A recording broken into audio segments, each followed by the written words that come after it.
میرے محترم بزرگوں دوستوں، اللہ جل شانہ نے احسان فرمایا اور فضل فرمایا، ہمیں سب کو باجماعت نماز پڑھنے کی توفیق عطا فرمائی۔ اپنی دین کی عالی محنت کے سلسلے میں اللہ نے بیٹھنے کی توفیق عطا فرمائی، بات سننے کے لیے اللہ نے توفیق عطا فرمائی۔ اب میرے بھائی دوستوں، انسان دنیا میں مسافر، ہم مہمان ہیں، ہم میں سے ہر ایک کا وقت لکھا جا چکا ہے، عمر ہماری طے ہے، کتنی عمر ہم زندگی دنیا میں پائیں۔ تو میرے بھائی دوستوں، حدیثوں میں آتا ہے 4 باتیں جو ہے نا وہ مقدر میں لکھی جاتی ہیں۔ جب بچے کے اندر روح ڈالی جاتی ہے ماں کے پیٹ میں، تو 4 باتیں اس کی لکھی جاتی ہیں۔ اس میں اس کی زندگی ہے، اس کا رزق ہے، اور جو ہے سعید ہے یا بدبخت، اور یہ کہ وہ اس کی زندگی کے موٹے موٹے واقعات، بڑے بڑے واقعات، صاحب اولاد ہوگا نہیں ہوگا، ایسے اور میرے بھائی دوستوں، مقدر تو لکھا جا چکا۔ انسان سمجھتا ہے کہ میں اپنی محنت سے اس میں تبدیلی لے آؤں گا، اس کو بدل لوں گا۔ مقدر بھائی دوستوں محنت سے نہیں بدلا جا سکتا۔ وہ مقدر ہی کیا ہوا جو محنت سے بدل جائے۔ اللہ جل شانہ نے دنیا کی زندگی جو ہے وہ تو مختصر ہے، اس کے اللہ جل شانہ نے ذمہ لیا ہوا ہے رزق۔ آخرت بنانے کا حکم دیا گیا ہے کہ آخرت بنا کر آؤ۔ اس کے لیے اللہ جل شانہ نے ایمان عمل کی محنت عطا فرمائی۔ ایمان عمل کی محنت سے آخرت بنے، بلکہ اللہ جل شانہ تقدیریں بھی بدل دیتے ہیں۔ بہت سے لوگ ہیں دین کی محنت کی برکت سے کفر کے راستے پہ چلتے چلتے اس محنت کے ساتھ منسلک ہوئے، تو اللہ نے تقدیر زندگی بدل دی، ایمان والے بن گئے، اعمال والے بن گئے، اخلاق بدل گئے، کردار بدل گئے، زندگیاں بدل گئیں۔ ایک بھائی کا بیان ہو رہا تھا، کہہ رہا ہمارے گھروں میں ناچ گانا ہوتا تھا، ناچ گانا۔ اللہ نے اس محنت کی برکت سے عالم حافظ پیدا کر دیا، مقدر بدل گئے۔ جہنم کے راستے پہ چل رہے تھے اور رشوت اور پتہ نہیں کیا سود کھا رہے تھے، برائیوں میں لگے ہوئے تھے، اس محنت کے ساتھ جڑے تو اللہ جل شانہ نے ہدایت والے راستے پہ چلا دیا۔ تو یہ محنت جو ہے نا، یہ میرے دوستوں انسانوں کی زندگی کا رخ بدلنے والی ہے۔ انسانوں کی زندگی کا رخ اگر رخ بدلے گا تو منزل پر پہنچے، اگر رخ غلط چلتا رہا، غلط رخ پہ چلتے رہے میرے دوستوں، منزل سے دور ہوتے چلے جائیں گے، منزل کے قریب نہیں آئیں گے۔ بھائی بات کر رہے تھے اصل کے وقت کہ انبیاء علیہ السلام لوگوں کے پاس چل کے جاتے تھے۔ انبیاء علیہ السلام لوگوں کے پاس چل کے جایا کرتے تھے، بالکل صحیح بات ہے۔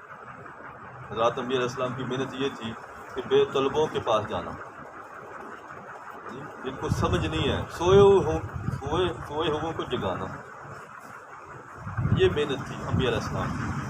اب میرے بھائی دوستو سوچیں، ہم فیصلہ کریں کہ جو جاگ جائے اس کے بھی پیچھے جانے کی ضرورت ہے۔ جو کہتا ہے کہ میں تو جاگا ہوا ہوں، میں تو ہوش میں ہوں، اس کو پھر جگانے کے لیے جا رہا ہے آدمی۔ ہم کہاں ہیں؟ کفر پر تو محنت کرنے کا حکم ہے، اس کو کھینچ کے پیار محبت سے شفقت سے جا کر دین کی طرف لائیں، اور جو دین میں داخل ہے اور دین کی زندگی کے دین کے دائی ہیں، دعوے دار ہیں کہ ہم مسلمان ہیں۔ انبیاء علیہ السلام کی محنت کا رخ اگر متعین کریں، وہ تو بے طلبوں کے پاس جاتے تھے۔ تو میرے دوستو، جن میں طلب پیدا ہو جاتی تھی وہ پھر نبیوں کے پاس آتے تھے، وہ پھر اچھی مجلسوں کو، اچھی محفلوں کو ڈھونڈتے تھے. صحابی صحبت سے بنا.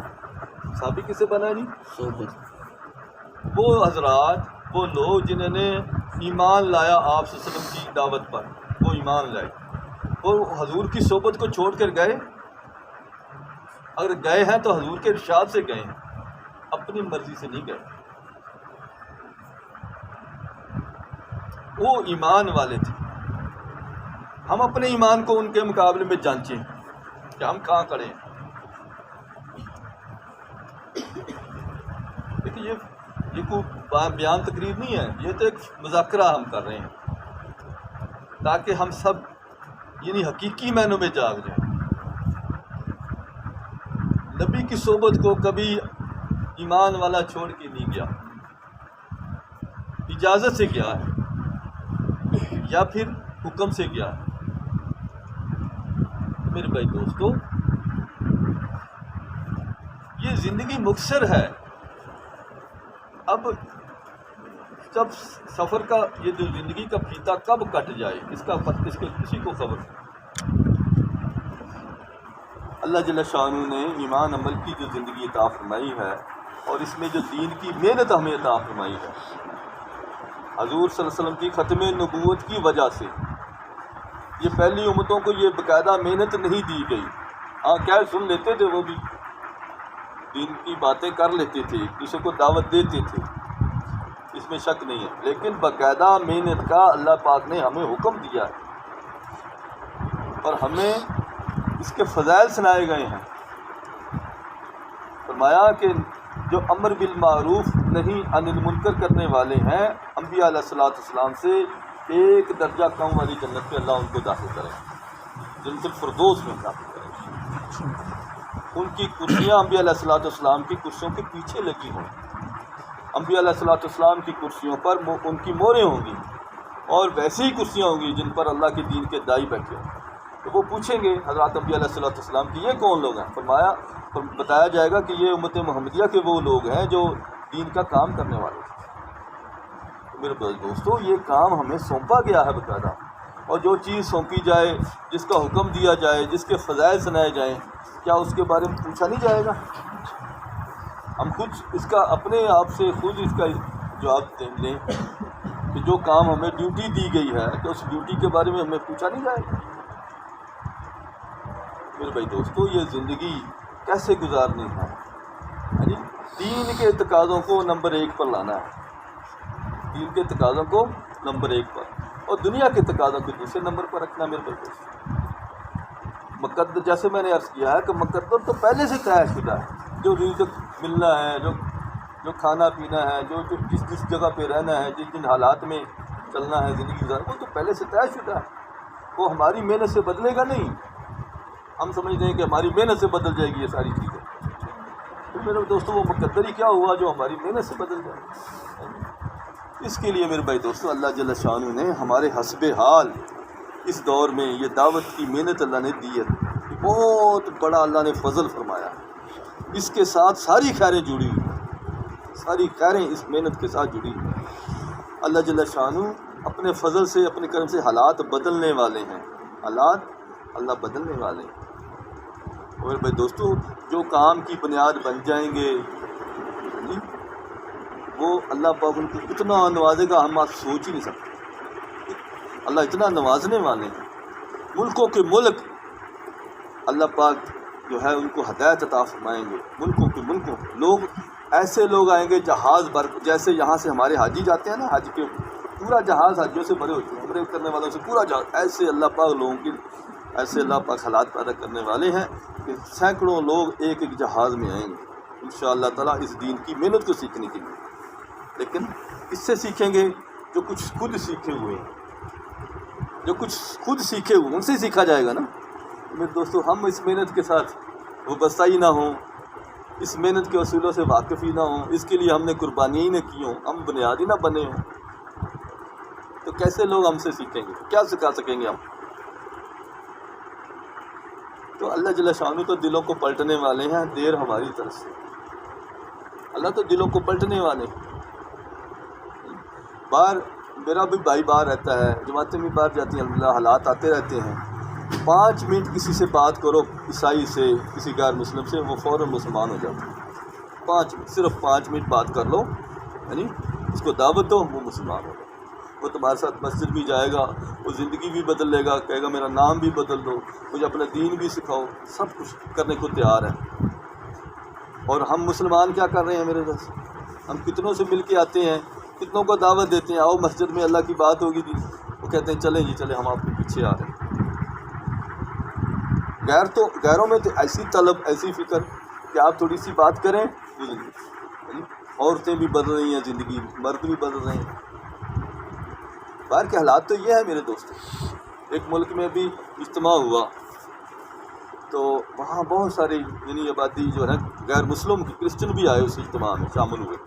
حکومت کو پریشانی ہوگی کہ یہ کیا وجہ ہے، مسلمانوں نے تو اجازت لی تھی، جیسے ہمارے یہاں اکھاڑا میں اجتماع ہو تو پہلے وہ انتظامیہ کو بتانا پڑتا ہے، اجازت لینی پڑتی ہے، تو وہ انتظامیہ نے اجازت دی مسلمانوں کے لیے، غیر مسلم کیوں آئے؟ ان کو فوراً جب جیسے اجتماع ختم ہوا ان کو علیحدہ کیا گیا اور ان سے پوچھا گیا، تحقیق کی گئی کہ آپ تم کیوں لوگ آئے؟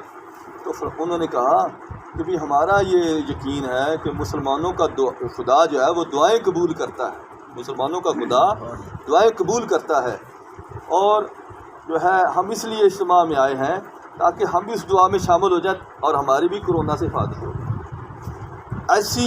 ایسا اعتقاد ہے اس اللہ پاک نے دلوں میں پیدا کر رکھا مسلمانوں کے بارے میں اور مسلمانوں کے رب کے بارے میں۔ اب مسلمان ہی سویا ہوا ہے، مسلمان ان کی فکر میں نہیں ہے کہ ان کو کیسے لیا جائے، ان کو کیسے دین کی محنت میں ڈالا جائے، یعنی کیسے ان کو چلانا ہے۔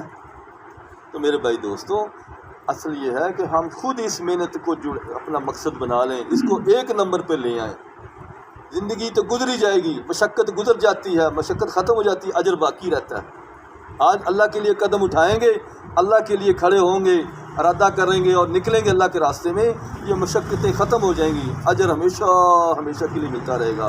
اور میرے بھائی دوستو، اگر ایک آدمی گناہ میں لگتا ہے، گناہ کی لذت ہوتی ہے تھوڑی سی، لذت ختم ہو جاتی ہے اور اس کے وبال ہمیشہ ذمہ رہ جاتا ہے، وبال ہمیشہ ذمہ رہ جاتا ہے۔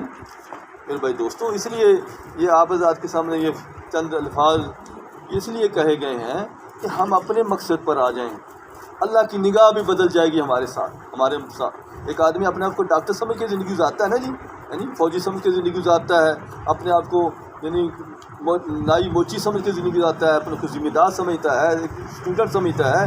اللہ کی نگاہ بھی وہی ہوتی ہے کہ یہ تو اسٹوڈنٹ جا رہا ہے، اسی اعتبار سے اللہ کی مدد آتی ہے۔ پھر اگر آدمی یہ سمجھے کہ میں تو اللہ کا سپاہی ہوں، یعنی میں تو اللہ کے دین کا داعی ہوں، میں تو اللہ کے کام کا سپورٹر ہوں، اب یہ ووٹ پڑیں گے نا تو سپورٹر کے بارے میں اس کی نگاہ اور ہوتی ہے کینڈیڈیٹ کی، اور ووٹوں کے بارے میں نگاہ اور ہوتی ہے۔ تو جس کا کام کریں گے وہ ہماری اس محنتوں کا، ہماری ضرورتوں کا خیال نہیں رکھے گا۔ بھائی کیا خیال ہے؟ ہماری ضرورتوں کا خیال نہیں رکھے گا، بلکہ وہ تو کافروں کو بھی دے رہا ہے، یہود و نصارہ کو دے رہا ہے، بلکہ زیادہ دے رہا ہے۔ تو میرے بھائی دوستو، اس محنت کے لیے ہم قدم اٹھائیں، اس سے اللہ کی رحمتیں آئیں گی۔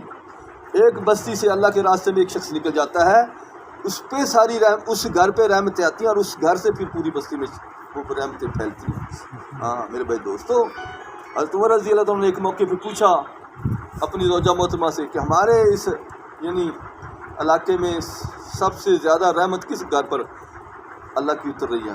تو ان کی زوجہ نے فرمایا کہ ہمارے گھر کہ آپ امیر المومنین ہیں، حضور کے صحابی بھی ہیں، حضور کے سسر ہیں، اور مسلمانوں کے دوسرے خلیفہ ہیں۔ اور ایسی آیتیں 17 مقامات غالباً علماء فرماتے ہیں کہ حضرت عمر رضی اللہ عنہ کے مشورے پر اللہ نے قرآن اتارا، جو آپ چاہ رہے تھے اللہ نے ویسے حکم دے دیا۔ تو فرمایا نہیں، ہمارے محلے سے فلاں اللہ کے راستے میں گیا ہوا ہے، اللہ کی رحمت اس گھر پہ سب سے پہلے نازل ہوگی، اس سے برکتیں پھیل رہی ہیں، اس سے رحمتیں پھیل رہی ہیں۔ تو میرے دوستو، ہم بھی اس رحمت کو سمیٹنے والے بن جائیں، اس کو لینے والے بن جائیں۔ ہمارے زندگی تو میرے بھائی دوستو وہی کھائیں گے، وہی پائیں گے، وہی پہنیں گے جو مقدر میں لکھا جا چکا ہے، لیکن اپنی آخرت بنا لیں، بڑے انعامات لے لیں، کیونکہ ایک آدمی ایک اس محلے میں پیدا ہوتا ہے نا، وہ بڑا ہوتا ہے، یعنی وہ پڑھتا ہے، لکھتا ہے یا اور کاروبار کرتا ہے، تو ایسا ہو جاتا ہے کہ وہ یہاں سے 5 مرلے کے مکان میں پیدا ہونے والا بڑی کوٹھی بنا لیتا ہے، بڑے بڑے شہر میں جا کے، بڑے ٹاؤن میں، بڑی سوسائٹی میں جا کے مکان. تو جیسے یہاں کی محنت سے یہاں تو ترقی کی جا سکتی ہے، وہاں جا کر جنت میں جا کر اگر کسی کو جو درجہ مل گیا اس میں ترقی نہیں ہو سکی، چاہے اربوں کروڑوں، ہمیشہ ہمیشہ کی زندگی گزارے گا، اسی مقام پہ رہے گا. یہاں کی محنت سے تو ترقی وہاں کر سکتا ہے، وہاں کی کوئی محنت سے وہاں کا مقام نہیں بدلا جا سکتا، دیا جا سکتا، کیونکہ عمل کا میدان دنیا ہے. اس کے لیے فرماؤ بھائی کون بھائی کتنے وقت کے لیے تیار ہے. دیکھو بھائی یہ جماعت 7 مہینے کے لیے آئی ہوئی ہے، ماشاءاللہ اللہ کے راستے میں نکل جا رہی ہے، تو فرماؤ بھائی ہم بھی کچھ قدم اٹھائیں، سوچو بچار میں نہ رہیں، فرمائیں انشاءاللہ تعالی.